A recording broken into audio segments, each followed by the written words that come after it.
Assalamualaikum warahmatullahi wabarakatuh. Bertemu lagi dengan Ibu di mata pelajaran dasar-dasar kejuruan bisnis daring dan pemasaran. Pertemuan kali ini kita akan membahas mengenai elemen 1 tentang pemasaran konvensional dan digital. Jenis-jenis pemasaran. Jenis-jenis pemasaran.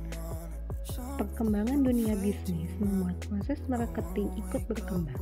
Salah satu bukti perkembangannya adalah kemunculan marketing online yang bisa diartikan sebagai usaha perkenalan produk atau jasa lewat internet. Dulu, pemasaran hanya terbatas pada bentuk fisik seperti papan reklame, pamflet, hingga spanduk. Namun, sekarang sudah mulai merambah dunia digital seperti sosial media, online advertising, dan lainnya. Adapun jenis-jenis pemasaran diantaranya, yang pertama ada digital cloud marketing. Jenis pemasaran di mana permintaan dan penawaran bertemu melalui media online untuk selanjutnya melakukan transaksi. Penjual dapat menjangkau banyak konsumen yang tersebar di seluruh penjuru dunia dengan hanya menginput informasi produk yang dia jual dalam media online. Biasanya yang digunakan itu adalah marketplace seperti Shopee, Lazada, Blibli.com, Tokopedia, Elevania, Bukalapak, dan juga JD.id yang termasuk ke dalam digital cloud marketing.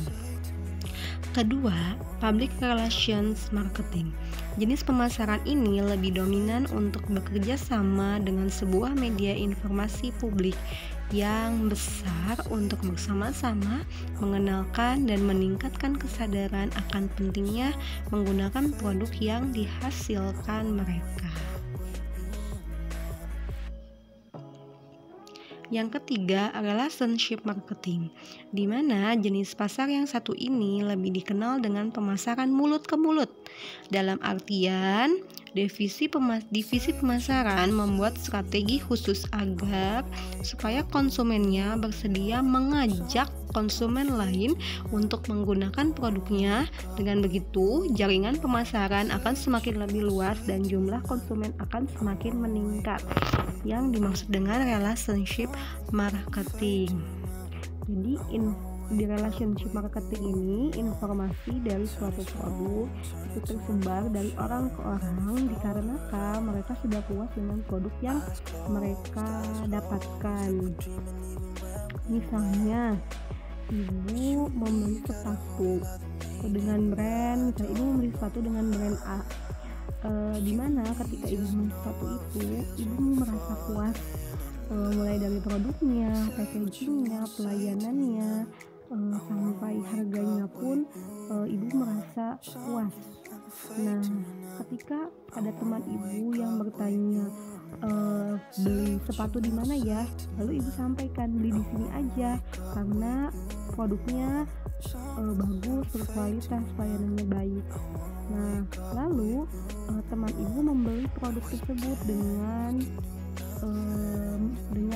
rasa puas yang sama seperti ibu dapatkan. Lalu teman ibu pun menyebarkan produk yang dibeli itu kepada teman-temannya. Nah, itu namanya word of mouth, pemasaran word of mouth. Informasi yang positif, informasi yang baik itu akan tersebar dengan sendirinya dikarenakan adanya kepuasan dari pelanggan.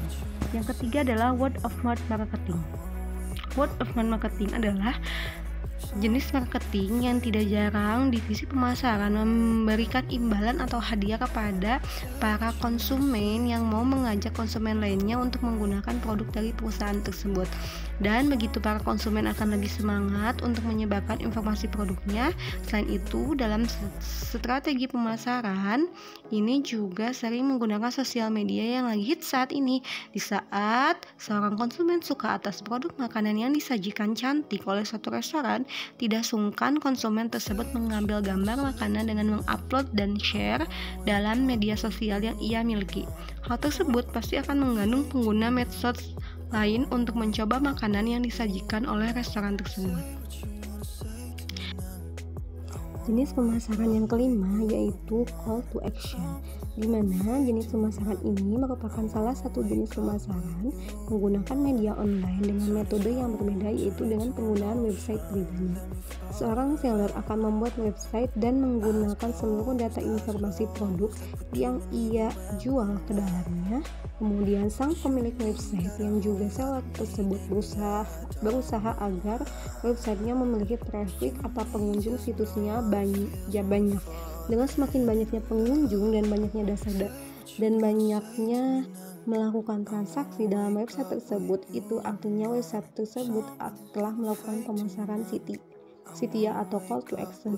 Sebagai contoh, misalnya website tersebut link dengan Instagram. Ketika kalian misalnya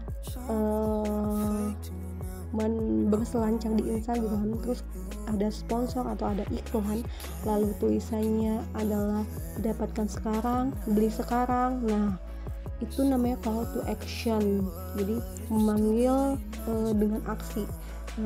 Ketika kalian mengklik dapatkan sekarang, misalnya tombol dapatkan sekarang, terus itu biasanya terhubung dengan WhatsApp dari online shop itu sendiri, atau misalnya terhubung dari website dengan website online shop atau bisnis online itu sendiri. Pemasaran konvensional dan pemasaran digital. Pemasaran digital adalah pemasaran produk atau layanan dengan menggunakan teknologi digital melalui internet, media sosial, telepon seluler, atau media digital lainnya. Bisnis dan pemasaran online. Bisnis atau pemasaran online adalah pemasaran yang menggunakan media syarat utama, yaitu koneksi internet, dan hanya menampilkan bentuk gambar visual saja yang mewakili produk fisiknya.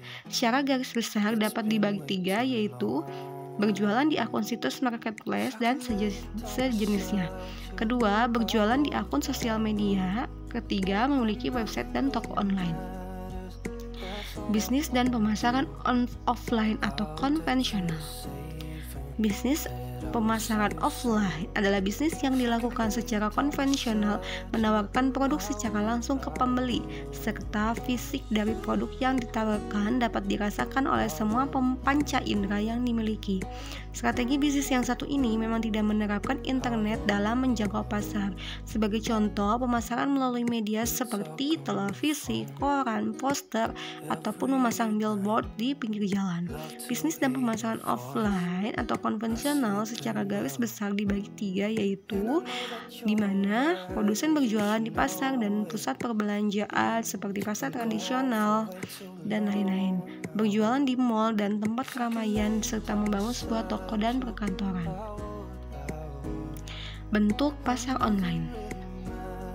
Bentuk pasar online ini dapat dibagi tiga, yaitu pertama, e-commerce. E-commerce adalah atau electronic commerce. Dalam bahasa Indonesia, perdagangan secara elektronik adalah proses pembelian maupun penjualan produk secara elektronik. Kedua adalah online marketplace. Online marketplace atau e-marketplace merupakan sebuah pasar online yang mempertemukan penjual dan pembeli dengan tidak harus bertatap muka atau bertemu langsung, seperti marketplace, Shopee, JD.id, dan lain sebagainya. Marketplace itu ibarat seperti pasar tradisional dalam pemasaran konvensional. Nah, dalam pemasaran online-nya, pasar tradisional itu adalah online marketplace. Yang ketiga adalah online shop atau toko online. Online shop atau yang sering disebut dengan toko online yaitu sistem belanja online yang mana pembeli dapat menanyakan harga atau pertanyaan apapun terkait produk kepada penjual secara langsung, dapat melalui telepon maupun WhatsApp. Ini seperti misalnya kalian punya bisnis online yang dimana tokonya itu ada di Instagram gitu. Nah, layaknya toko online, Instagram itu seperti mall. Kalau marketplace itu seperti pasar tradisional ya. Kalau Instagram itu seperti mallnya, dimana kita membuat toko di mall. Nah, tapi ini dalam bentuk online. Proses bisnis dalam bidang pemasaran. Dalam menjalankan bisnis, tiap perusahaan memiliki proses bisnis yang berbeda-beda. Proses bisnis adalah tentang langkah-langkah yang tepat yang memainkan peran penting dalam memberikan penawaran kepada pelanggan. Tahapan pada proses ini dimulai dari menganalisis kegiatan bisnis. Di tahap ini, manajemen perusahaan bersama dengan owner akan berdiskusi mengenai bisnis apa yang akan cocok untuk dijalankan perusahaan. Proses ini akan berfungsi untuk mengetahui proses bisnis yang sesuai untuk dijalankan. Biasanya bisa melakukan analisis SWOT, strength, weakness, opportunity, atau menganalisis STP, segmenting, targeting, positioning. Itu salah satu tools dalam menganalisis suatu bisnis. Tahap kedua yaitu menentukan proses bisnis. Setelah berdiskusi, manajemen perusahaan akan menentukan proses dari bidang usaha yang telah dipilih bersama dengan owner perusahaan. Hal-hal yang akan ditentukan biasanya meliputi beberapa biaya yang akan dikeluarkan hingga sebuah bisnis akan mendapatkan pendapatan atau penghasilan. Tahap ketiga yaitu pelaksanaan proses bisnis. Sebuah bisnis tidak akan berjalan jika tidak ada pergerakan dari setiap pihak yang terlibat. Maka dari itu, seluruh tim pihak karyawan harus bekerja dengan sungguh-sungguh agar mencapai tujuan bisnis. Yang kelima adalah evaluasi di sini. Evaluasi di sini akan menilai apakah setiap pihak atau karyawan perusahaan telah bekerja dengan baik dan apakah proses tersebut dapat memberikan manfaat bagi perusahaan. Terima kasih, semoga bisa disimak dengan baik dan dipahami. Semoga kalian selalu sehat dan bahagia. Wassalamualaikum warahmatullahi wabarakatuh.